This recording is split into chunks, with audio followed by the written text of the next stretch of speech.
So I just wanted to talk about the importance of creativity now.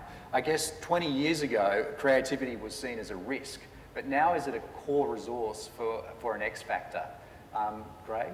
Yeah, look, I think that's an excellent question. I think that there's pretty widespread, even animated agreement that creativity is no longer a silly or a dirty word in a boardroom or in big business. It's actually encouraged, and you can see that by the fact that we're sitting here and discussing it. There are countless forums, think tanks, task forces, universities that are focused on creativity, and it's become a grown-up word. It's become a word that is used in business schools, and new generations of business leaders are being taught about creativity and innovative thinking, and that's fantastic. But the problem is they're putting the same sort of people on boards all around the world. Yeah. A creative person is a difficult person. I am considered difficult. My husband, Jerry, is difficult, but we both have marketing backgrounds, and you absolutely, if you could be in our boardroom, if you could come to our board meetings, it is 8 hours of hell. Right. Our directors leave and they go, oh my God, I walked in here at 9 o'clock and I thought I understood something, but by the end of it, we're challenging people the whole time. Creative people challenge. The challenge in a big company is sometimes the ideas are too small. Yes. If it's not at least a $100 million business for us, it's too small. Yeah. But that's the obligation you have, back to responsibility. But you have to take a chance, the risk, and you have to iterate. Yeah. So that's how I think big acts like small. They partner and they prioritize it and make sure that they have the right people, resources, and focus on the market to make their own capabilities happen too.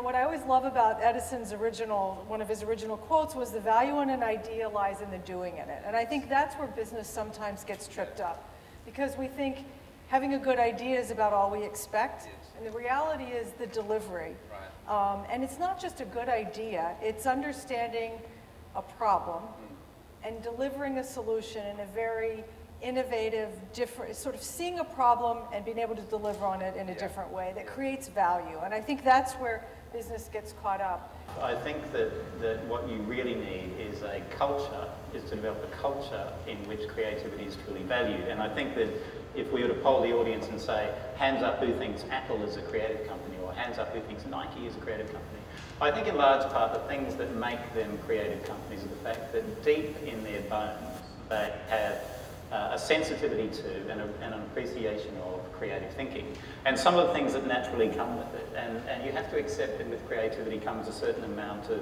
zoological behaviour or chaos.